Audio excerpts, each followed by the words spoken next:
here in Saskatoon, so I think we'll get started. Welcome to KM in the AM today.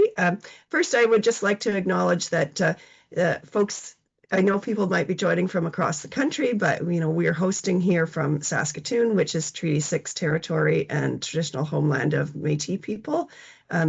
Every day, Corey and I and others in our network are mindful of this because we lead a network that works which is led by First Nations, Métis, and allied academics who are working with people in their communities who are grounded here in the prairies.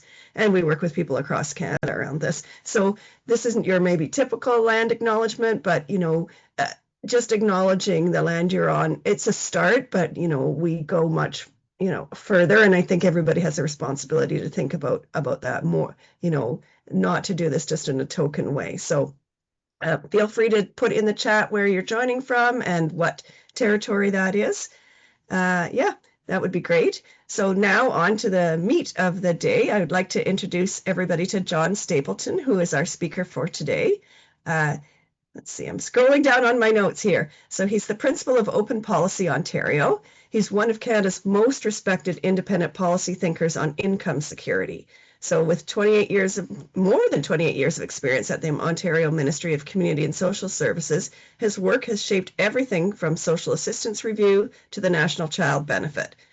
He was also a Metcalf Innovation Fellow, a Senior Research Associate with Neighborhood Change Research Partnership, and a Policy Fellow at the National Institute on Aging. So in today's presentation, Artificial Intelligence is the medium, the message. John's going to draw from Marshall McLuhan's legacy to explore AI, not just as a tool, but as a transformative medium. He'll walk us through the long arc of knowledge technologies, from oral tradition to digital immersion, and ask us, what is AI demanding of us now? I think we're really going to have a great presentation today, and I'm going to turn things over to John. Thanks. Thanks very much, Fleur. I'm really enjoying being here today with you. I'm going to just put up my slides and hope everything works out from a sharing perspective. Let's get it going here. So you should now see on your screen an opening page called Artificial Intelligence is the medium, the message. I think that is showing up. Let me just go back to the beginning again. This is all working and your slides are advancing. So yeah, I noticed they advanced just a little before I wanted them to. Anyways, let's get started. What I'm going to do today is basically channel my understanding of Marshall McLuhan and his work, mainly from a book from 1962 called The Gutenberg Galaxy. Marshall McLuhan became famous in the 1960s, generally speaking, and through the early 70s for writing a book called Understanding Media. And he was basically talking about television, and he was talking about how television changed everything when we moved from books and radio and movies to television. And that's what gained his fame to the point he was in various movies and much quoted and much presented. And I wanted to start out with an anecdote. And the anecdote is this, that I actually, Marshall McLuhan died in 1980, but when I was a grad student at York University in the 1970s, he came and spoke actually at the Osgoode Law School. And that was the one and only time that I saw Marshall McLuhan speak. And he gave his usual presentation that was very entertaining, full of puns, lovely speaker, could keep everybody in rapt attention. One of those people with that rare ability to keep an audience right on its edge. But at the end of the speech, they went to the question period. A fellow who had obviously really rehearsed his lines, and he wanted to really challenge McLuhan, and basically got up and and said to this very famous sage that you're a fraud, you don't really know anything, you don't know anything about media. I know about media. All my professors in media talk about TV in ways that you don't, and you actually don't know anything about it. Well, McLuhan sat there with a Cheshire cat sort of look on his face and obviously expected to respond, and let's say respond in content and in detail and that sort of thing. But he just looked up at the audience and spoke clearly into the microphone, but not loud, and just said one thing. He said, if you want to know what water is, you don't ask the fish. And that's all he said. And let you sit there with, what does that mean? Well, what I took from it was that people who are immersed in something, like fish in water, just like we're in air, and somebody suddenly asks you, well, what is air?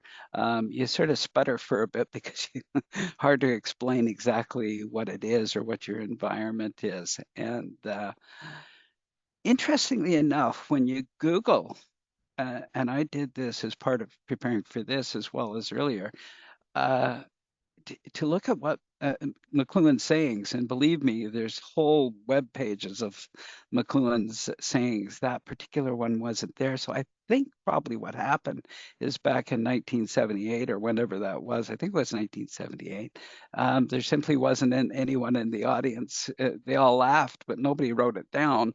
And I started using it and quoting him, and people were challenging me in my policy class that I taught in Toronto, and actually asked me the question and said, "Well, McLuhan never said that." And I said, "Well, why do you think that?" And he said, "Well, because you go into his quotes and it's not there." And I said, "Well, I personally heard him say it, so I'm holding up to it." So let me talk about AI for a bit here, and I called it Domesticating the Monster with Marshall McLuhan. And generally speaking, what I will tell you a secret is that and maybe some of you have already done it, is the Gutenberg Galaxy, which Amazon will sell you for about $62. Or actually more than that because the book has been long out of print. But if you Google uh, Gutenberg Galaxy PDF, it seems to readily come up, and it's an old enough book that you can, that I guess all the rights are out. After 50 years, things go into the public domain, and this is one that is freely available on the on the web. Um, Colleagues of Marshall McLuhan, key colleagues, were a fellow by the name of Harold Innes, which is who wrote Minerva's Owl, and Walter Ong, who was a Jesuit priest in Toronto, actually in North Toronto, near where I live, were key folks that influenced McLuhan. And you should also, there's another one that I haven't included here called The Mechanical Bride from 1951, which is really a scream, where he talks about advertising and the meaning of advertising and how advertising works in magazines. And then he started talking in media how the magazine content of advertising was brought over to television, and talks about how the message completely changed because the medium had completely changed. And we know that mediums change. We know it ourselves just from thinking back, for those of us who can remember 25 years ago, or have just know the past a little bit.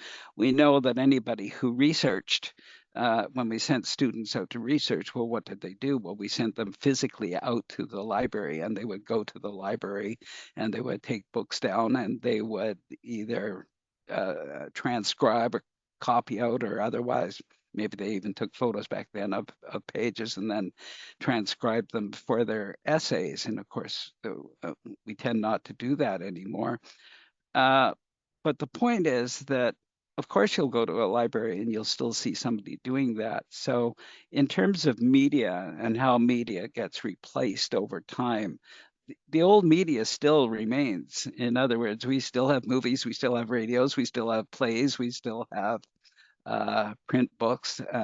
None of it ever gets totally replaced, but the different forms become less important and they get interacted in new ways. So I'm just gonna channel Marshall McLuhan for other McLuhan experts out there. You can certainly challenge me. I am speculating that McLuhan, had he lived on and had all his intellect and faculties, that this is what he would have made out of AI. He would have seen it, in my view, as a new medium, as a completely new medium, just as print, movable print, which he talked about in the Gutenberg Galaxy, was a new medium, just as plays became a new medium, just as movies, TV, radio all became new mediums, and that because of their special relationship and their special what they do is so different, then the content becomes different. So AI, if everything works out the way things usually do, is that AI will itself, as a new medium, it will be the content of a new medium, but we don't know what that is yet. And remember that if you look up Minerva's owl and the Hegel, who said the Minerva's owl flies at dusk, basically the point of Minerva's owl, in a very shortened way, is that we really don't understand the past until we are in the future. And if we're in a future era, we can look back at the past and understand it better than when we were in it. And of course, McLuhan talked a lot about Minerva's owl, and that's how I relate it to his comment that if you want to know what water is, you don't ask the fish. And he was referring to the gentleman who criticized him in the audience as a fish who did not understand the medium that he was within. So let's move on. So Marshall McLuhan, what are you doing? Yeah, that is a phrase from a program that became a #1 program in the 60s called Laugh-In, Rowan and Martin's Laugh-In. And every so often somebody would get up in a vignette and simply say, Marshall McLuhan, what are you doing? And McLuhan's key concept, of course, was the medium is the message. And what that means is when a new medium emerges, it initially absorbs and reshapes the content of the older medium. So just think of that student and search, the student who used to physically walk into the library, get out the books, know the library, how the library catalogs things, bring them down, read them, write out the quotes, take them back, set the library books on the table so the librarians can reshelve them. So as search became a medium in its own right, it completely absorbed and reshaped the older medium and actually became better. And I'm going to make that point as an optimist, as McLuhan was an optimist, and saying over time, the medium itself, the way it structures our experience, actually becomes more important than the content that it carries. So if we map it McLuhan style, and this we find in the Gutenberg Galaxy, and in understanding media, but of course McLuhan could only take us up to television because he died in 1980. That was a few years, about a decade, I guess, before the internet was a known thing. And then the internet became the host for a new medium called a search engine. And again, for those who want to debate that, we can. But I'm taking it that search became a medium in its own right when we saw the emergence of Google in 2002, which took over, generally speaking, a DEC, Digital Equipment Corporation, search engine called Alta Vista, and there was a few other contenders at the time. And then what we are now seeing is the search engine as the new medium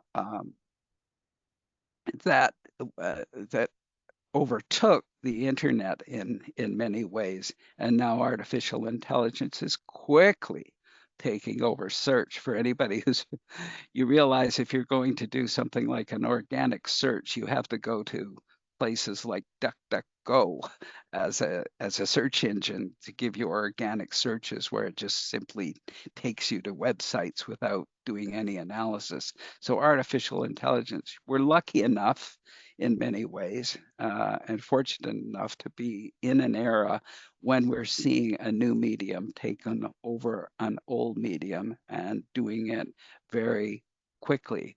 So what is going to be the new medium when artificial intelligence, what is artificial intelligence going to be the content for any new media? And it could be an autonomous environment, an augmented identity. At this time, we really don't know. I don't believe because we don't have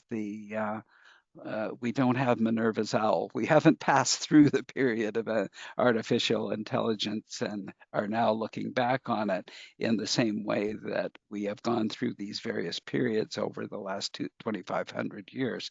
So let's take the 2,500 year voyage and saying, as we first started out with theater, the only thing we had before movable type, of course, is that we had memory work and people memorized plays, they memorized stories, they memorized vignettes, they memorized poetry, and then they would speak to people in the public square, either to small groups or larger groups. We didn't have the technology to send things by satellite throughout the world, so it was basically in a much smaller environment.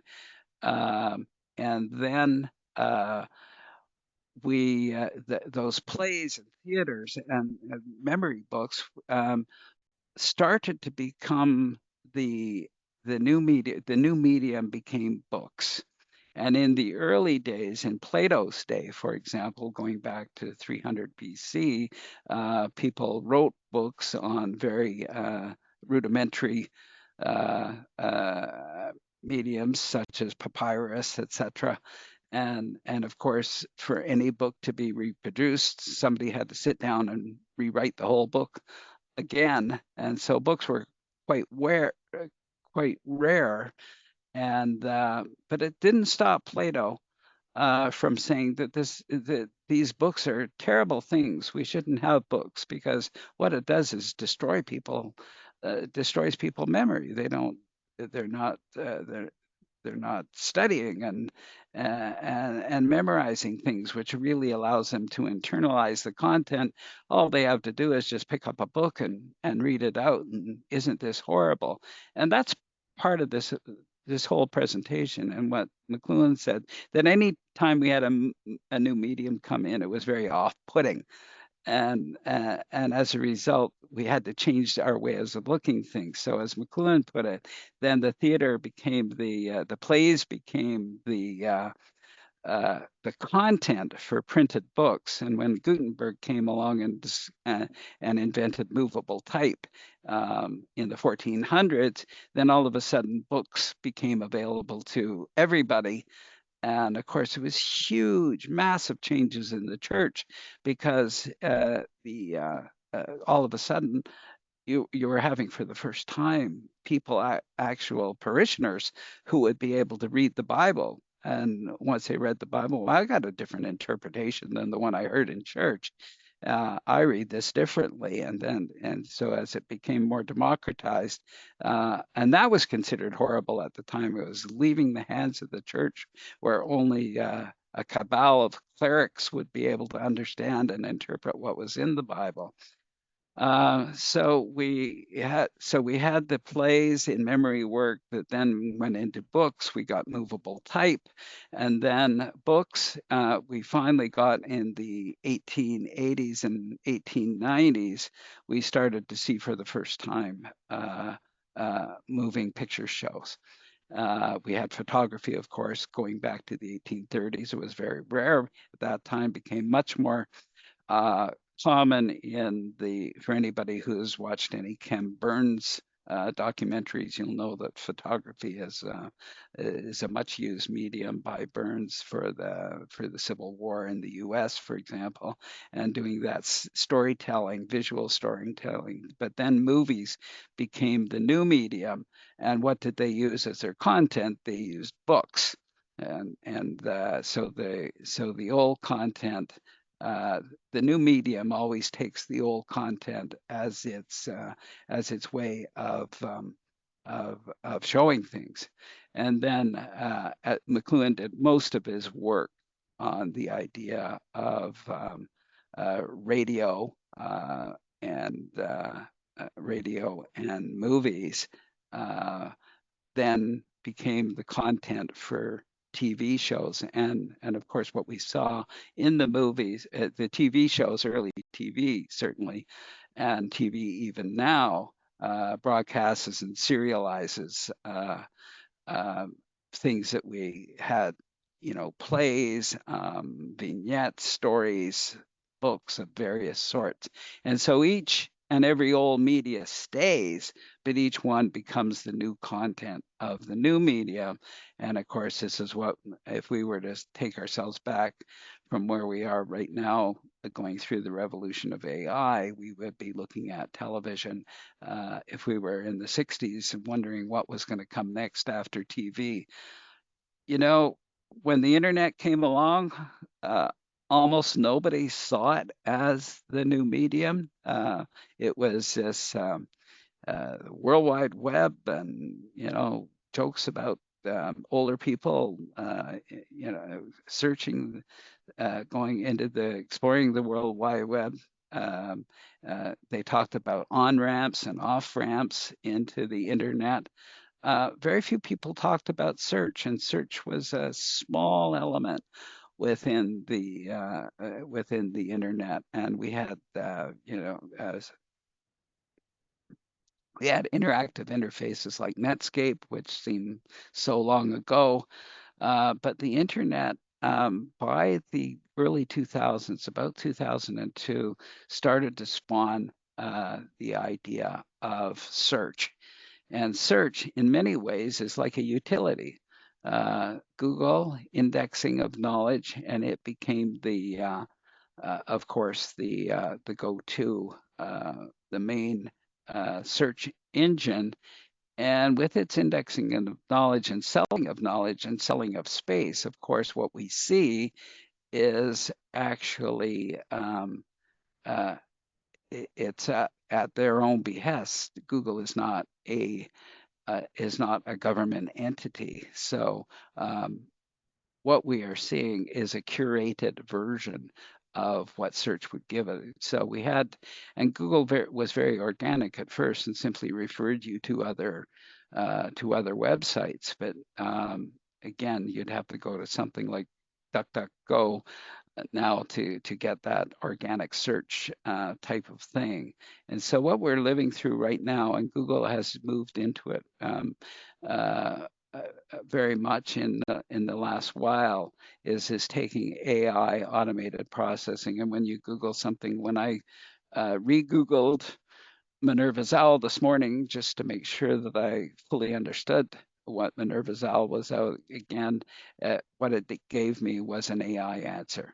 It did not. It gave me an automated processing. It gave me Hegel's version. It gave me um, uh, Innes's version of it, and then it nicely sort of integrated all of those and chewed it up for me in a way that it wouldn't have done 5 years ago.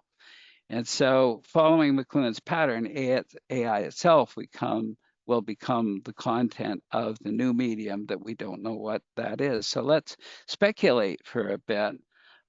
What is the new medium? Could AI become the new autonomous set of thinking, autonomous agent? It will organize our life and our system. And thinking independently, for example, agencies managing health, education, government, creativity, and that sort of thing. And especially if you read UNews, um, this whole issue of, and a lot of thinkers in AI are saying that the AI will correspond with itself, and that you'll have the autonomous agents in the AI rather than having a direct relationship with humans will organize and discuss things on their own, which again, it's very hard for us to get our mind around the idea of artificial intelligence leaving humans behind.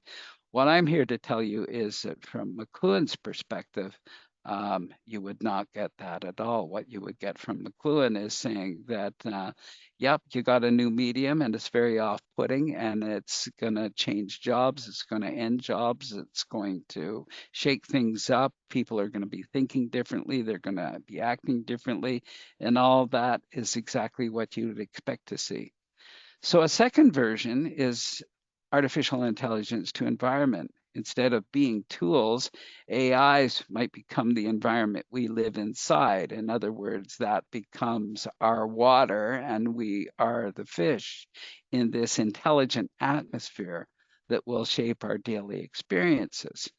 So in the first case, we have the AI becomes autonomous agencies. Then it becomes the environment in which we live, the intelligent atmosphere. And thirdly, it could be AI to identity, in that humans might begin merging cognitively with AI. In other words, it's our thinking. I can see that when I start to write something with AI, and start to see that it's almost like your companion. It's almost like something that goes along with you as you try to write something, especially. So every new medium is seen as a threat. Was it true then? And I'm going to say yes. Certainly, McLuhan said so. And is it true now? And speculating how McLuhan might think, he would also say that it's true now. So Plato, in the dialogue called Phaedrus, Plato thought, he criticized the invention of writing through Socrates. Tells the myth of the Egyptian god inventing writing and offering it as a gift to the king, Thamus. Claims that writing will improve memory and wisdom. Of course, Socratic dialogues always gives you both sides, but Thamus disagrees and says it will implant forgetfulness in their souls. They will cease to exercise memory because they rely on that which is written, calling things to remembrance no longer from within themselves, but by means of external marks. So that's from Plato's Phaedrus. In other words, writing weakens the mind because it replaces living memory with external memory and text. And Plato, even though he was a writer, very conflicted, because here he's writing for future audiences, and at the same time talking about what a horrible thing writing is, because people will have their minds weakened. So instead of truly knowing, people only seem wise because they can reference knowledge rather than embody it. And he thought it was so important to embody the audience. So here was a case of moving from an old form of content in terms of debating in the square, and then on the other side of it, having this written material, which he saw as a real threat. So here's our timeline. Sorry for the size of this. It's too bad I think we could do it larger, but squint there for a few seconds, and you'll see that writing in Plato's time, the fear was that memory and true wisdom would decline, and people will rely on external marks instead of inner knowledge. And of course, writing did the opposite. It expanded philosophy and history and science and memory and a written tradition that was very weak, from a weak tradition to a very strong tradition. Then we got the printing press from Gutenberg, the invention of movable type. The fear was, and written at the time, that people will stop memorizing, stop debating, trust books blindly. Knowledge will become too widespread and dangerous, and people looked at fundamentalist believers in the Bible, for example, and taking that as an example, that people would no longer debate because they had the book and what it says. But printed books did spark the Renaissance in many ways, in scientific revolution and learning. So the good side of the fear was that printed books really had a strong positive effect. So when radio and broadcast media came along after movies in the 1890s, the criticism, the fear was that we would have passive consumption of information, fear of propaganda and mass brainwashing, and certainly the writings of Orwell, the writings of Spengler. I mean, there's so much written on how radio and broadcast media were going to completely take over. We're going to create zombies out of all of us, and to a certain extent, all these fears have grains of truth in them. Uh, but what radio and TV did was create a shared cultural experiment and raise new issues about control of media. But at the same time, once you get used to the various forms of media and you start working with them, the fear that they will simply destroy knowledge as opposed to augment it is the issue, and that's what McLuhan said. So now I'm extrapolating. This is me talking about what I think McLuhan would have said, because the internet didn't come along till 10 years after his death. The fear, of course, is information overload, loss of deep reading and sustained attention, fake news. Um, Someone talking about the most absurd thing you could possibly think about will say, well, you can look it up, as if the old idea was, well, advertising, people would say, as seen on TV. Or if somebody was quoting something, they could say, well, it's in this book. Well, now you could say, well, it's on the internet. Well, of course, everything's on the internet. So it can be fake news, good news. And what actually happened, of course, was massive global access to information, new literacy skills developed, and of course, web literacy that we'd be lost if children today and students today weren't. We just take in your own experience, you probably know somebody in their 80s or 90s who doesn't have a smartphone, doesn't have a computer, etc. And just in terms of their knowledge can often seem very, very limited when you talk to them, because you have access to search, you have access to everything that's on the web. So in many ways, and again, this is my own conjecture, is that the next new media was search engines. And search engines emerged out of the internet in the late 90s, and then they took them over in the early 21st century. And of course, by 2020, with social media, uh, uh, you have Facebook, Twitter, all the various different Instagram, etc., TikTok, um, are fed through search engines, because people search and then they use it for social media. People won't need to remember anything. Again, this whole idea that you won't need to remember anything because the new medium will will replace that. They'll just Google it and will create this mental laziness. But what we've seen, and we all know through Minerva's OWL, because we were able to look back on organic search engines and be able to say search engines reshaped education and research emphasizing evaluation over memorization of things. So here we are. We're in the new area. It's 2025. Now we have chat GBT and all the various different new AI language models. And what is the fear? Well, we know what the fear is because we keep reading it every day, especially professors talking about their students' papers. And we're hearing it all the time that humans will lose the ability to think, create, solve problems themselves. Machines will replace cognitive work, on the other hand. So we're thinking, well, what's a student going to do? Well, 25 years ago, the whole idea of Googling something was just destroying the whole learning process. We learned to live with it, and we will learn to live or live.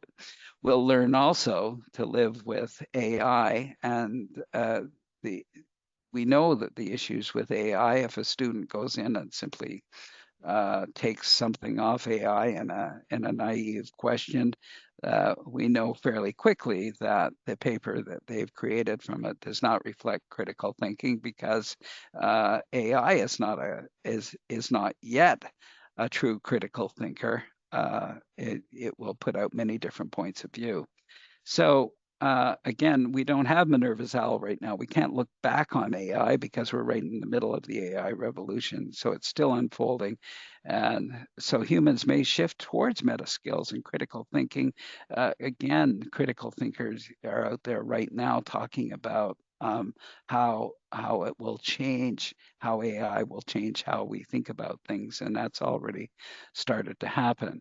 So the takeaway is each time a new medium emerges, it frees humans from one kind of mental labor, but demands they get better at another. Plato feared we'd forget. Later thinkers feared we'd stop debating. Now we fear that we'll stop creating.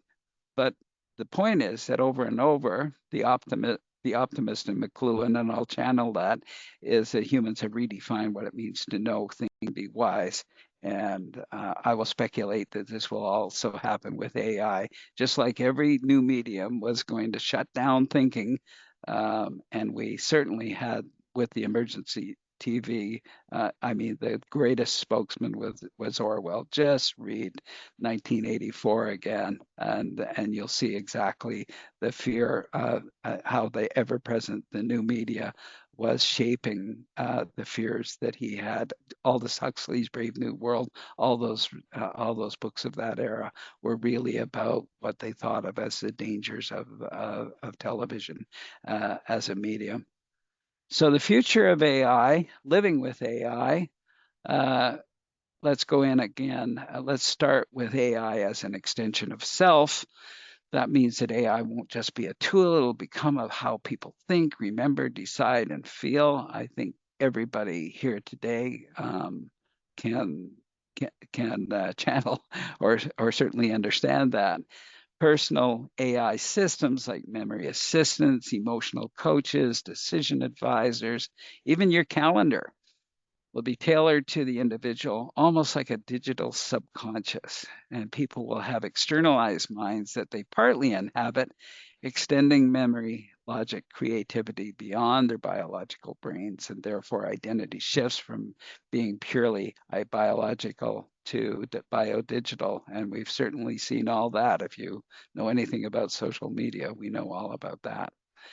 So secondly, we could have AI as curator of reality. And remember, as I say, each of these, we could have all of them.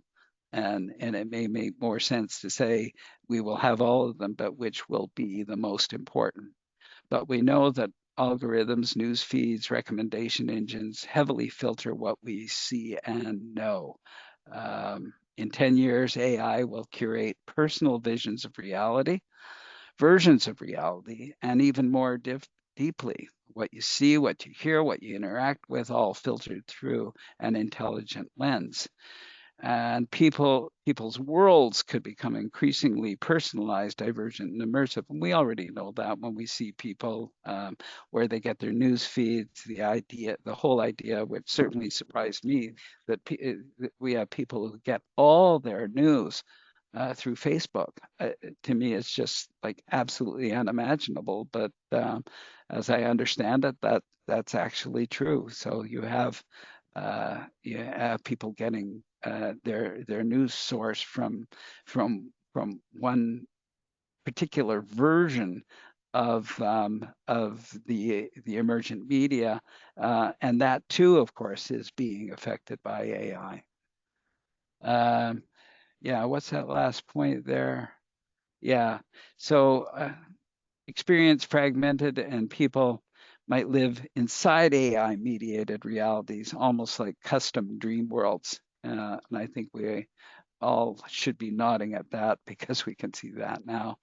And so the idea of AI as and multiplicity of identity. So in other words, we could, with AI, we of course could be able to project multiple versions of ourselves. Now, many of us have careers, and we do certain things, and then in our private life we do other things, and in our recreation we do other things, and we all project multiple versions of ourselves, but AI really allows us to do that much more ably, much more convincingly, and much easier.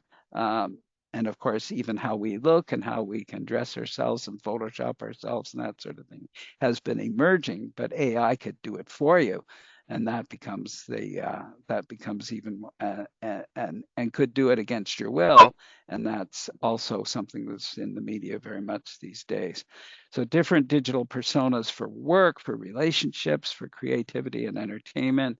And this could liberate our identities, our fluidity or creativity. And on the other hand, it could fracture us and cause disconnection and alienation. And I think we've all seen examples of that. So you might not have a single self anymore. You have a constellation of selves, each managed partly by AI. And we already see that in social media where we see different versions of ourselves. Sometimes it's an angry self if we might not admit it, but if we're a troll on a particular subject that we feel emotionally about, then that becomes ourself out in that particular universe, and we name ourselves certain things. If you go into X, for example, you'll see people, they don't use their own names. They put pictures of dogs and animals and other avatars and that sort of thing.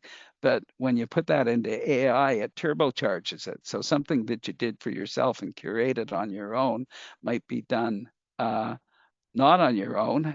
You might not be able to curate it, and it might be done for you. And I think that really scares people.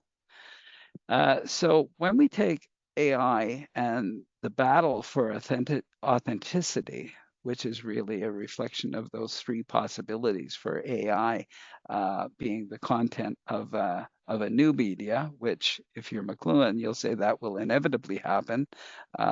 You just need Minerva's owl to be able to look back on what that old I can remember in the 60s, for example, and reading McLuhan into the 70s and thought, well, I don't think there is going to be another media. And many people wrote that television was it. Television was the end. Certainly, that's what 1984 Orwell presumed that there was really nothing. He didn't foresee something like the internet search or AI. It was what you have at that time. You're immersed in it. You're the fish in the water that you don't ask the question. But as AI systems generate more content and mimic personalities, and even forge deep fakes, which we're just seeing over the last month, some litigation on that, authenticity will become a core struggle. And trusting what's real and who is real will get harder. But it'll also become more valuable. That will become a real skill. The university professor who instantly spots AI use and phony AI use or aberrant AI use in students' papers will be obviously become more valuable to their universities, and you'll see that in the workplace too.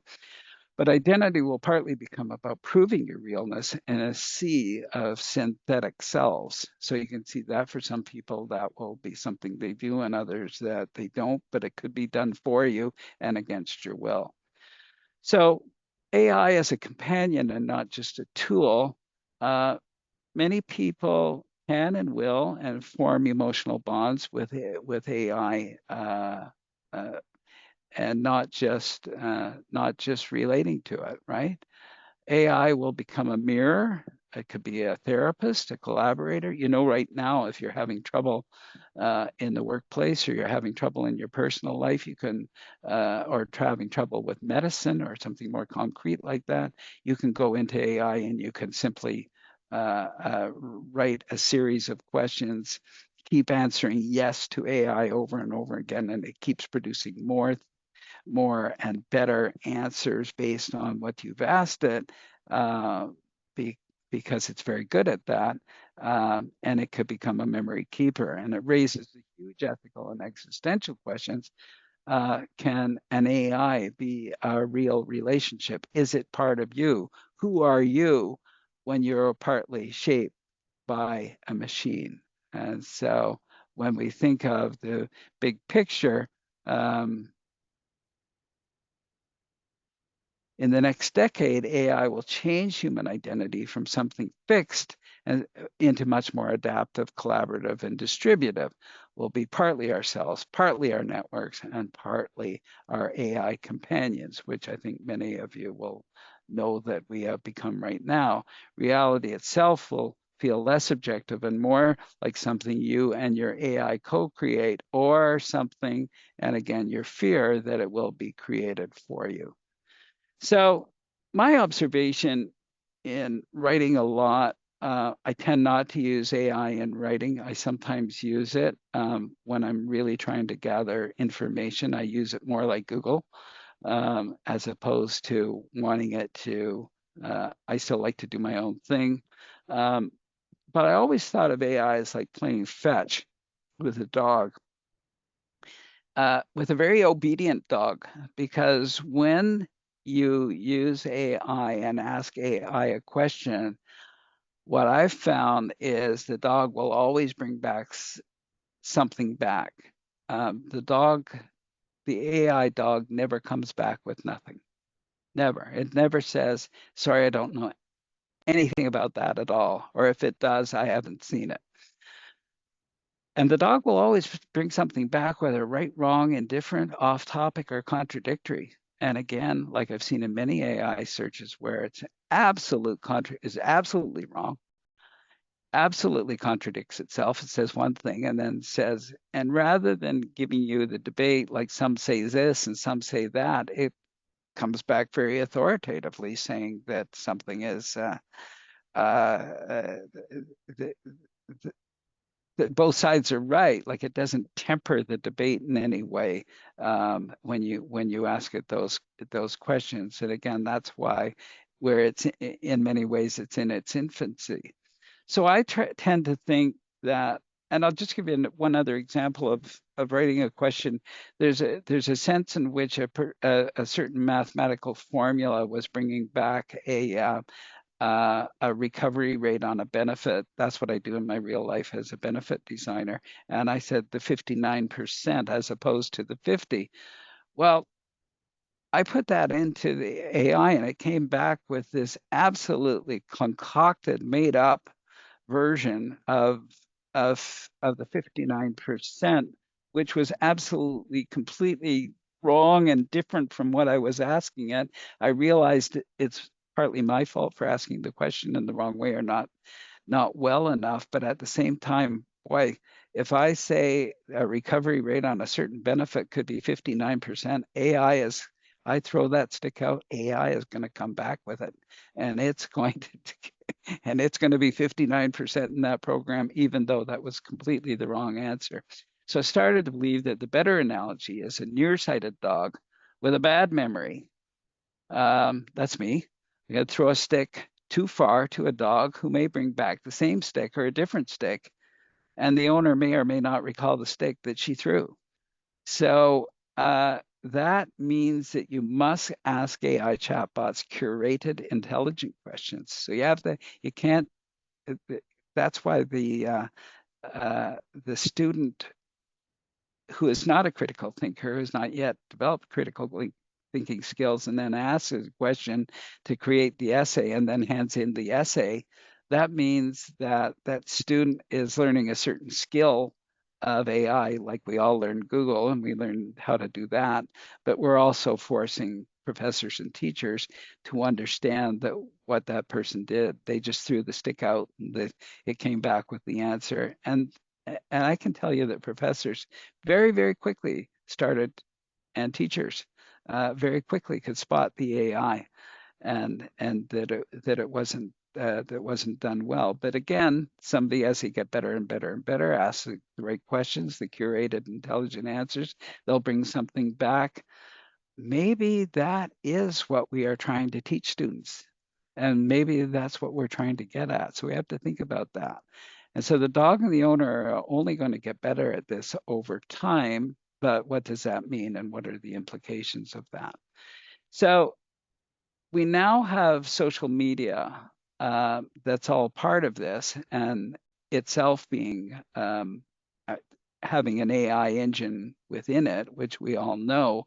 Um, what I think one of the admonitions I have, and I don't know if McLuhan would have the same admonition, but that social media favors Mr. Hyde over Dr. Jekyll. So if you know the Dr. Jekyll and Mr. Hyde by Robert Louis Stevenson, was the uh, this particular uh, let's see, I think my mute is off. Good. I think I might have turned my mute on for a second there. In any event, the social media favors Mr. Hyde over Dr. Jekyll. The Dr. Jekyll was the rational, polite, erudite doctor, and Mr. Hyde was the his murderous alter ego. And and as we know, Jekyll and Hyde are not two separate beings; they're two aspects of the same person. And Robert Louis Stevenson's point in writing it was that everybody carries both good and evil inside them. And the tragedy was that Jekyll thought he could neatly separate the two alter egos or the two egos, but once freed, the evil Hyde grew stronger and took over. It's a story about the illusion of control over our darker nature and the dangers of denying the full complexity of human identity. What we have now, and I guess this is less McLuhan channeling than me, is saying that my admonition is the control over social media by a few very atypical men. And in this case, I mean Elon Musk with X, Zuckerberg with Facebook and Instagram, and whoever's in control of TikTok. We are really seeing situations where they accentuate the highly emotional, they pass on the Mr. Hyde type stuff. And AI we have to watch out for AI becoming a handmaiden and turbocharge the forces of, if it turbocharges both the forces of good and evil, we have to be very, very careful in terms of what it can do when certain people have control over that. So we're at 11:57. Thanks for listening. Thanks for being there. And I'll stop the presentation there and get us back into the room and open for comments, questions, discussion, debate. Thank you so much, John. That was fascinating, and it made me think, oh yes, I need to go back and read some more Marshall McLuhan again. Was sort of the first thing I was thinking when you started the talk, but I really, really enjoyed that. So if anyone has questions that they can either, put their hand up on Zoom or put something in the chat.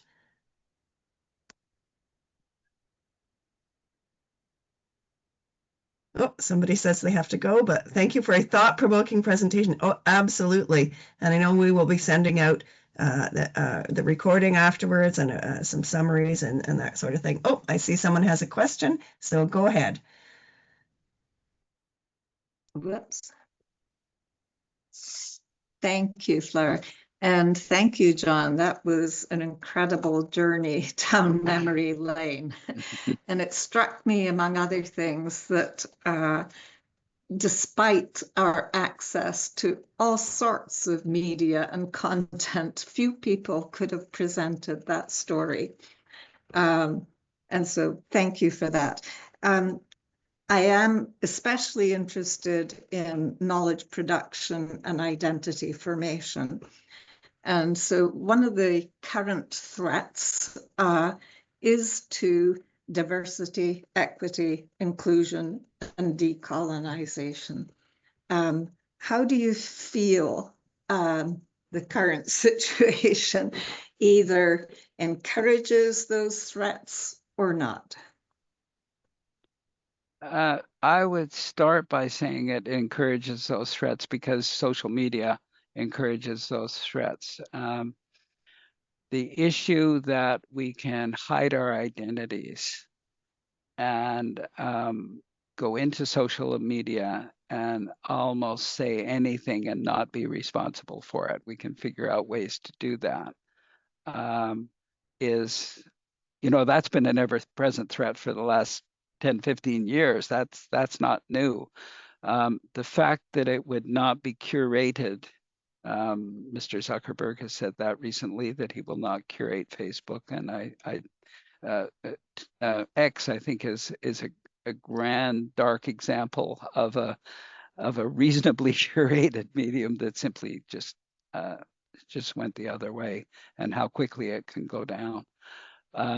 So I think what it does is, as I said earlier, it turbocharges both sides of the debate. So not only does it just allow a platform for those who would be trolling something like this, it also encourages and allows the platform for much greater dissemination of knowledge of what decolonization means. It can enhance, I'm going to say something odd, but our sense of humor about all of this, how we proceed in good humor and good faith. And not only that, but it also can be used, AI certainly could be used to actually enhance our our our knowledge of our own points. In other words, you could go into chatbot right now and say DEI is under threat. All these things have happened, and put in a lot of detail. It's going to come back with a really, if you answer the question, if you ask questions right and you keep at it, you keep following up those questions, I almost guarantee you that it'll come back with a really, really good way to go forward that you wouldn't get. Now, again, you're going to add to it, but it will add to that. So I think there's a way that it equalizes the discussion and equalizes the debate, but we have to be agents of that. We can't simply, because if the Mr. Hyde, Dr. Jekyll thing, I think if you don't act, then it will take over. So let me take that back to the 40s and 50s, when, especially about 48, 49, when Orwell had just finished 1984 and had talked about, Big Brother and on the big screens and all that sort of thing. He was absolutely challenging that, but issuing so eloquently the challenge, and we all took that. So he did something that I always try to teach in my policy classes, and that is the importance of the future perfect tense. And the future perfect tense always is to cast yourself out 25, 30 years and say, if we don't do X or Y, then here's where we're going to end up. But if we did X, Y, or Z, then we would have, environmentalists do this. That's their stock in trade, right? Is to set us out however many decades. And if we don't do certain things, then we are going to have results that we will not like. They're very good at it. But I think AI will allow us really to use the future perfect tense. But we have to be present. We have to be agents. We simply can't leave it to itself. So I guess a lot of my answer would be to say, let's encourage the Orwells out there, the Orwells of AI who were so good at looking at the advent of television, and to start looking out the future perfect tense. What a great title, 1984. There it was, 35 years later. And so let's make sure that writing is there. Let's encourage and nourish those authors and those thinkers and those future Nobels. So that's an opening answer without having given it a whole lot of thought. Thank you. Agency and accountability remain important. So, John, when you were talking, other things came to mind for me. One was that I read that when the Oxford English Dictionary was originally conceived of. It was the idea that all words in English would be it would be a definitive. All words in English would be in the dictionary, and there would be no new words after that. And then I guess as they worked at it over the years, they realized, oh, that new words were being created. Yeah. So I think there's no encapsulation that has everything in it because there's nothing that's static. So I've thought about that over the years because I think it was just I just think it's funny to think of the idea of one volume capturing everything. But the other thing that I was thinking about is I went to a conference with Saskatchewan epidemiologists last fall, and one of the speakers was talking about, maybe she was talking about there's so much data in epidemiology, figuring out about outbreaks and all that kind of stuff. And she talked about how they need to be better about figuring out how to get AI to do the heavy lifting around analysis and such, which it's much better at, so that the humans can do the critical thinking around, here's patterns that the AI is seeing. Here's if they're looking at a measles outbreak somewhere, for trying to figure out, where it's coming from, where it might go next, where are the issues, what are the, populations that they have to be especially concerned about, where should they be really, putting their resources in terms of, encouraging, increased vaccination or, other kinds of, whether other healthcare resources that they might need. So I think there are lots of people that are sort of thinking about AI in different ways now, and more kind of this tool. Yeah, so well, comment on that. AI is especially good at circumscribed knowledge, right? In other words, you already have a body of knowledge in place. You know what's wrong. You maybe not know what's entirely right, but and you have lots of evidence, and you have curated evidence. You have good evidence. And especially inductive evidence. In other words, you're looking at you're conducting good science and trying to rule out things. And if you have a history of that, and get AI to sort of to go into what's already known and to analyze it for you, wow, it does a fantastically good job. Let's say you got a new idea that you haven't that you're trying out. I'll give you an example of a new idea that I was talking about. Again, other people have had this idea, but the idea that some of our programs, our income assistance program, because that's what I do, so it's an example from that, actually discourage people from becoming couples and incentivize them to live on their own. If I ask that to AI, which I've done, I just get everything from soup to nuts back. I just got what everybody thinks. It just cannot synthesize it because it just doesn't know it, because it's a fairly novel idea. And there isn't a lot of research. It can't go out and collect anything. I mean, that's part of why Big Blue was so good at chess. I mean, it could memorize all the moves and then and do the analysis and then play a grandmaster and beat the grandmaster. Because everything's circumscribed. All the rules are there. They're all collected in one place. You know what you can do with each and every part of the chessboard, right? You know exactly what it is, and then you can get that. Sports people are doing that now with hockey, football, basketball, and things. What are the things they can do when you have a playing field that's completely set? The rules are set. And let's say you have a history of rules and a history of rule changes. Wow, does it ever do a good job? I'll give you another example where it does a good job. I was asked to do a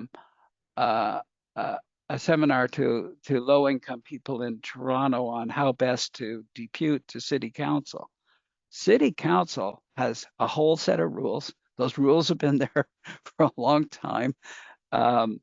It's been debated, dissected, and put in place, and lots of how-to manuals, the do's and don'ts and that sort of thing. Put that into AI, boy, does it collect that well.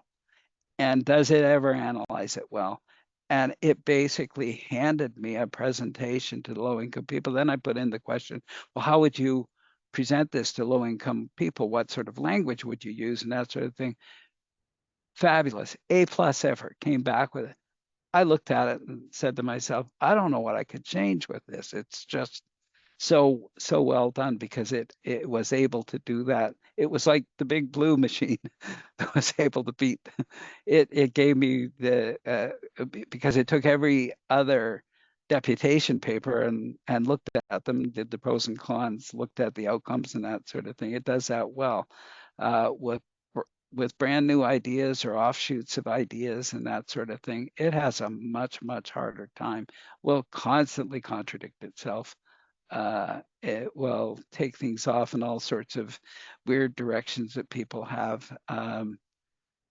Just thinking about that, one of the things that might be interesting to do is to take the vaccine debate in the States with Kennedy as the secretary, and then say, what do you make of all this?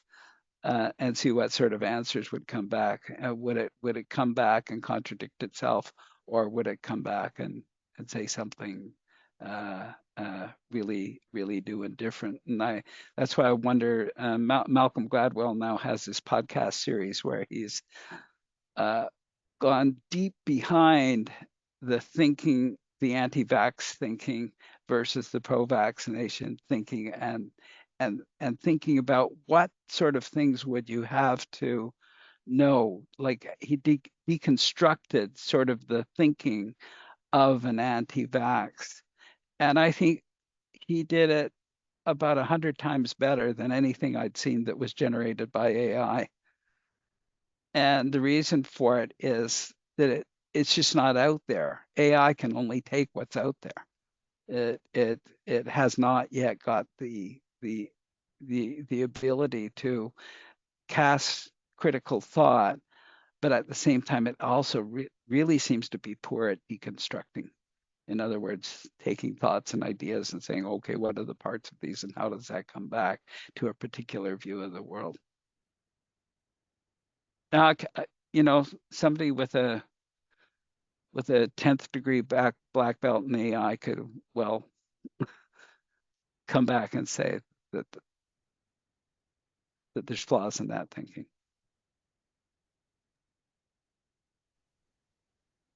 I think it's possible some people have had to go because our numbers have gone down a little. I'm wondering if there are other questions out there or any other discussion points. Or just anybody has any ideas where it's taking their thinking, where they're headed with it, and have they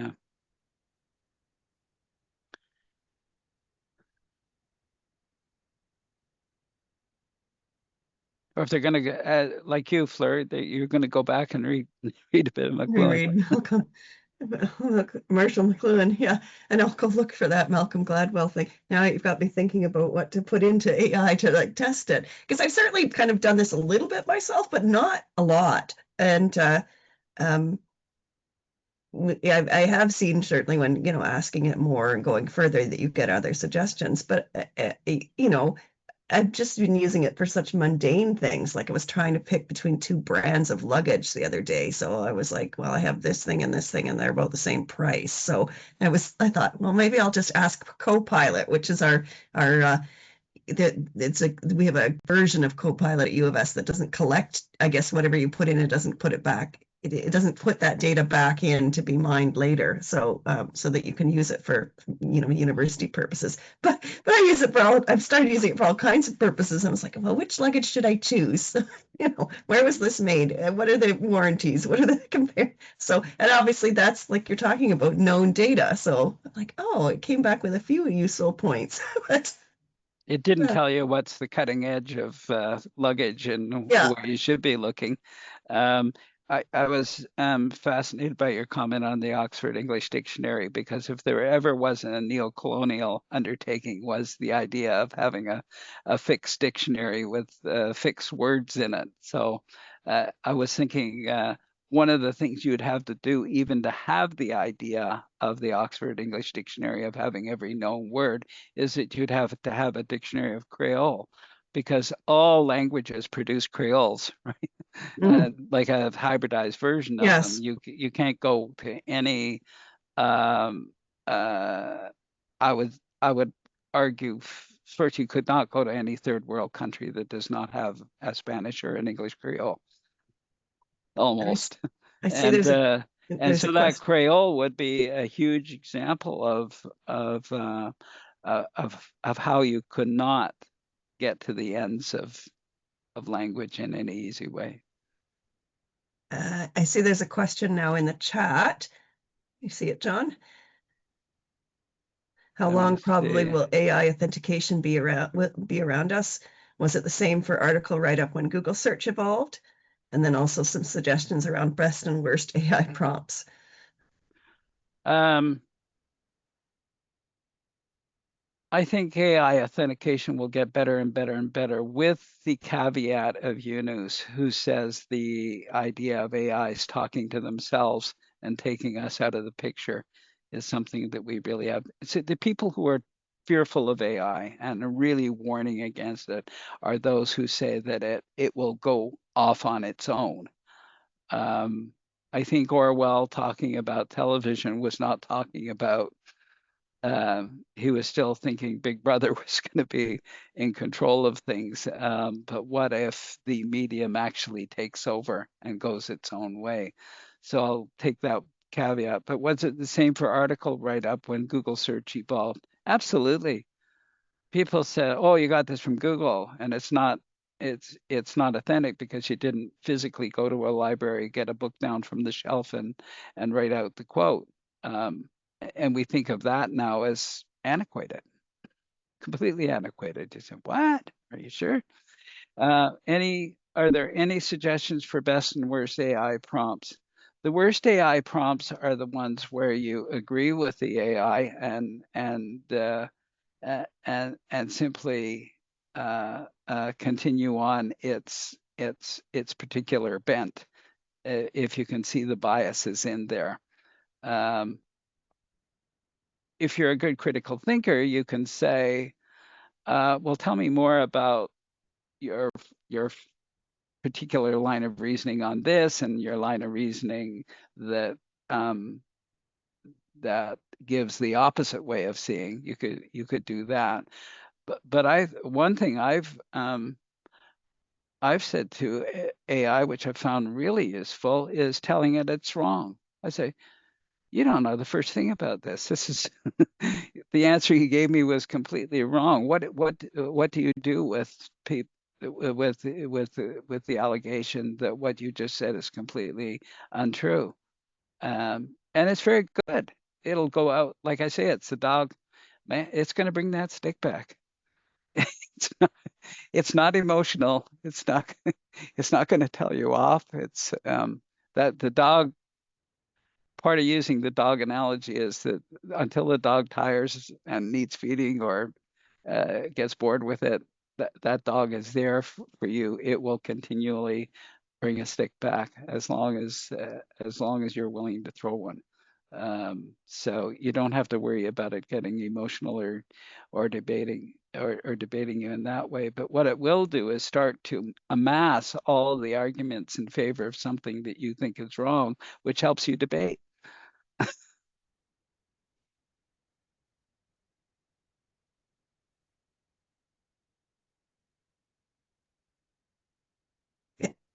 I'm going to do a last call for questions. I think people we're kind of, people usually have an hour marked in their calendar and then see who is able to stay any longer. Right. But I don't think they're in air anymore. So John, I'll just thank you very much on behalf of the KM and the AM team and the Saskatchewan Network Environments for Indigenous Health Research, who is one of the sponsors of KM and the AM. That's just where Corey and I work. And Corey's giving I think you're giving, Corey, you don't have a question, you're doing a wave, right? Like, good job. Or clapping. Yes, I was trying to do a round of applause. Oh, yeah. Anyway, thanks, John. And thank you for the opportunity. I've always wanted to channel McLuhan on these three newest forms of media that he didn't get a chance to. So this is the first time you've done this talk then? Yeah, this particular talk is Well, is the first time. hopefully you'll Yeah. do many more because it was absolutely fascinating. Yeah. Okay. Thanks so much. All right. Okay. Bye-bye, folks. We'll see you next month. Bye.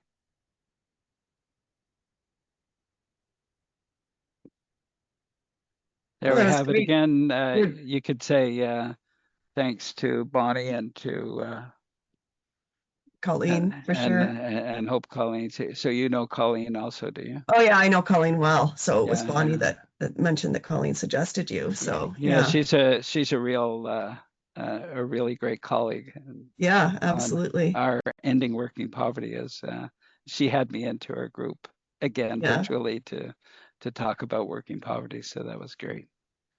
Yeah. Okay. That was great. Okay. Well,